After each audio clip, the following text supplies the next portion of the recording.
Hi guys, that's me, and this is the next update in my contribution to the Help for Heroes Salamanders charity raffle army. As always, information on that is in the description at the bottom there. So right, I'll jump straight in. As you can see here, I've now got the second tank, the Razorback. I mean, this is the first new Space Marine model I've put together. The last Space Marines I collected was, well, back before this was made. So I think it was back when I was about 12, so a lot longer than 15 years ago.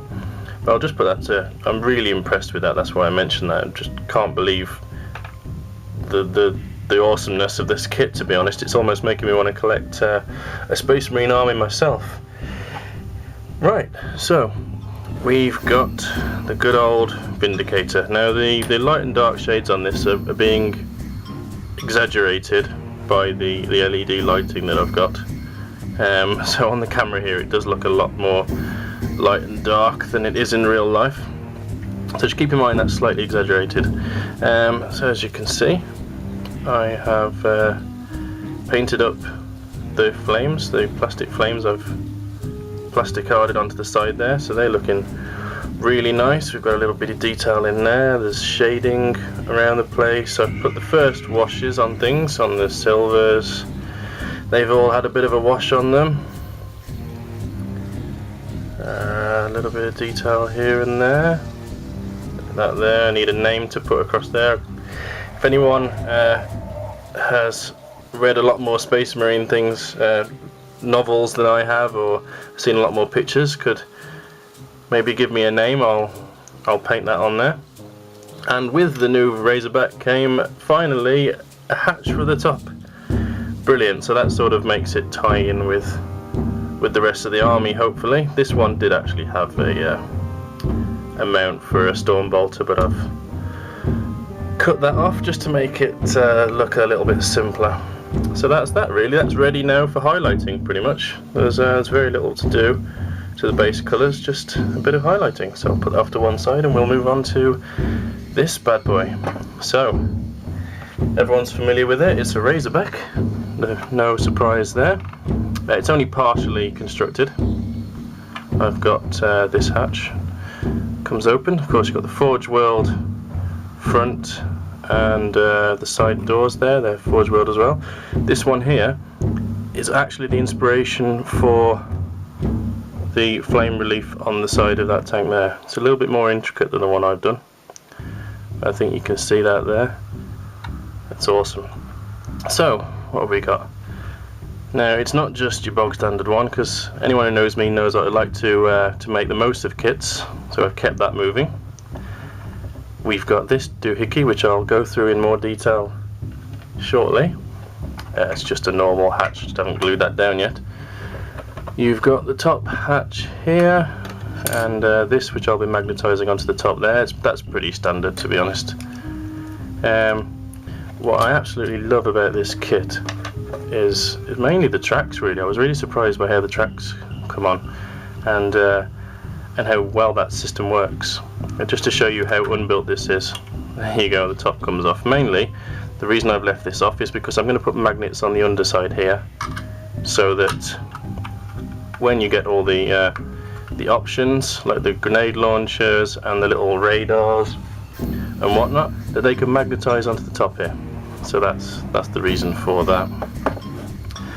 Now this here, I'm undecided on whether I want to create something which keeps this turret attached but still spinnable. So, for example,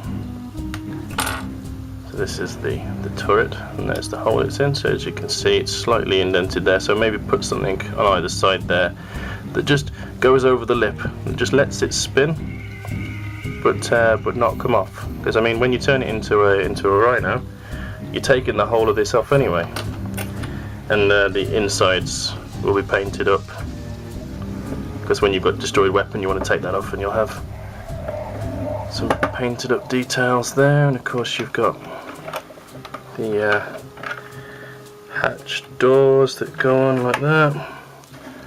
So then it becomes a rhino, fairly simple. And the bit I've done a lot of work on today, which I wanted to show you, is this. Now, as I said, I like to make the most of kits, and I was really annoyed by how many options you could have on the hatch. Now, the main one was you could have it this way up and have something on it, or you could have it that way up, so you could just have it glued in like that. I mean, well, that's all well and good if you don't want any upgrades, but what if you do want upgrades? So you want it that way up. Right, so what I did was I bored out a hole in the bottom there, but made it sort of a keyhole shape to where the hole is, and what happens then is when you put that on,